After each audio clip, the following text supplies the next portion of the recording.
Hello guys, ఈరోజు నేనైతే మీ ముందుకి ఇంకో రెసిపీతో అయితే వచ్చేసాను. అదే ఎంతో రుచికరమైన కాకినాడ కాజాలు. ఈ వీడియో అయితే మీరు స్కిప్ చేయకుండా ఎండ్ వరకు అయితే చూసేయండి.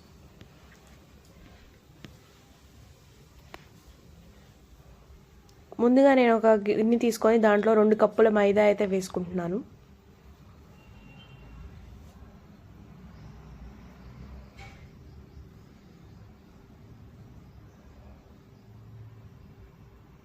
చూసారు కదండి, ఇలా 2 కప్పులు మైదా వేసుకుందాం.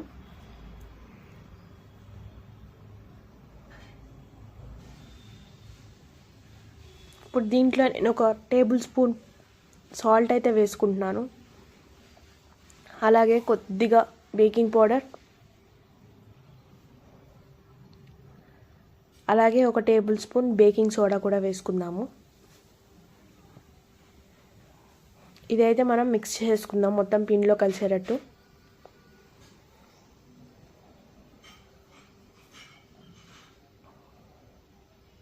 ఇప్పుడైతే నేను దీంట్లో 2 స్పూన్ల నెయ్యి వేసుకుంటున్నాను.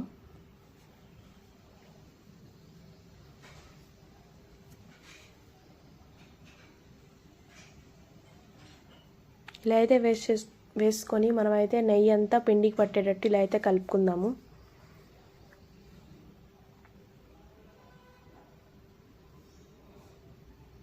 ఇప్పుడు మనం మొత్తం పిండి చేసుకోవడం కోసం ఇట్లా నీళ్ళు అయితే ఇలా పోసుకొని మనం ఇట్లా ముద్దలాగా అయితే కలుపుకుందాము, ఉండలు లేకుండా.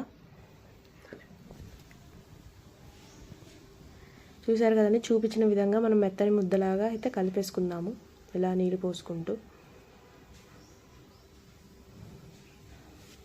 మనకి పిండి అయితే రెడీ అయిపోయిందండి.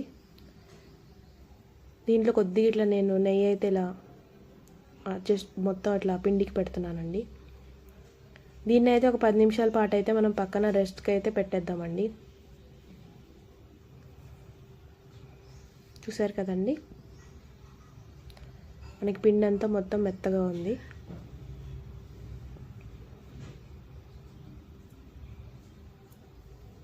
ఇప్పుడు నేనైతే ఈ పిండిని ఇలా చూపించిన విధంగా ఇలా పోర్షన్స్గా అయితే కట్ చేసుకుంటున్నాను.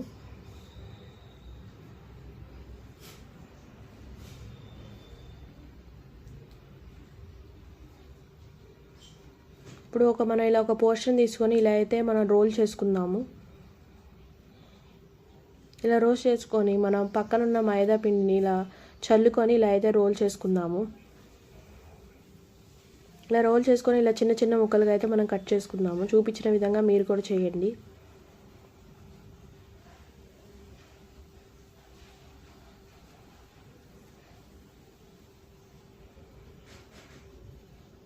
ఇప్పుడు దీన్ని ఇట్లా మెత్తగా అయితే మనం ఇలా ప్రెస్ చేద్దాము చపాతీ దాంతో.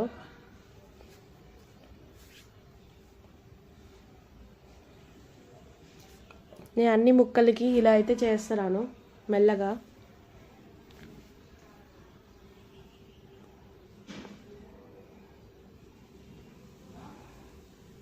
ఇప్పుడు మనం ఒక షేప్ చేసుకోవడానికి కోసం ఇలా అయితే మనం మెల్లగా అయితే ఇలా ప్రెస్ చేద్దాము. చూపించిన విధంగా మీరు కూడా చేయండి. నేనైతే ఇలా అన్నిటికీ ఇలా అయితే చేసేసాను. చూసారు కదండి. ఇప్పుడైతే నేను 2 కప్పుల మైదాకి 3 కప్పులు షుగర్ అయితే తీసుకుంటున్నాను.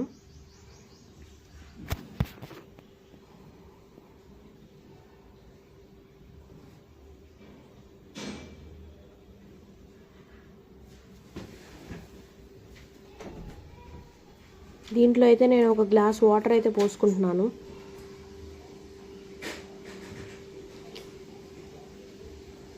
ఇప్పుడు మనకి ఇదైతే మనకి షుగర్ ఉందో ఇది మనకి షుగర్ పాకం అయ్యేటట్టు అయితే మనం చేసుకుందాము.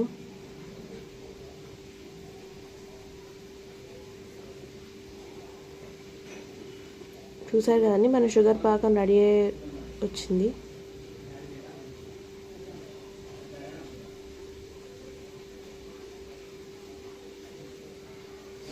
ఈలోపు నేను ఒక 4 ఇలాచీ తీసుకొని ఇలా అయితే క్రష్ చేసుకుంటున్నాను. ఇలా షుగర్ పాకంలో అయితే వేసుకుంటున్నాను. దీంట్లో నేను కొద్దిగా లెమన్ పిండుకుంటున్నాను. దానివల్ల ఏమవుతుందంటే షుగర్ పాకం అనేది మనకి గట్టి పడకుండా ఉంటుంది.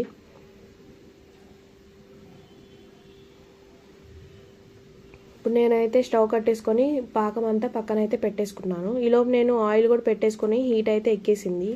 ఏవైతే మనం షేప్స్ చేసి పెట్టుకున్నామో అదైతే మనం ఇలా ఫ్రై చేసుకుందాము. అది కూడా లో ఫ్లేమ్లో చేసుకోండి మీరు. మనకి గోల్డెన్ బ్రౌన్ కలర్ వచ్చేంత వరకు అయితే మనం ఇలా అయితే ఫ్రై చేసేసుకుందాం.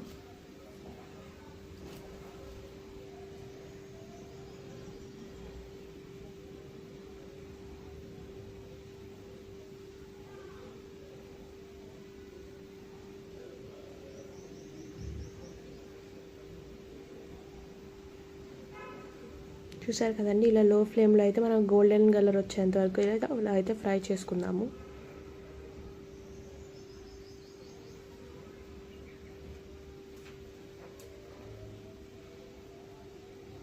మనకి ఎప్పుడైతే మన గోల్డెన్ కలర్ వచ్చేస్తుందో మనం అయితే పక్కకైతే తీసేసుకుందాము.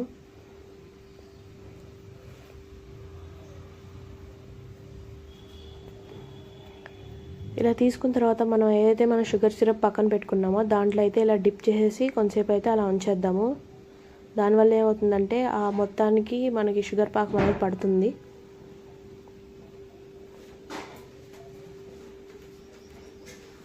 చూసారు కదండి, ఇలా కొంతసేపు అయితే ఇలా ఉంచేయాలి.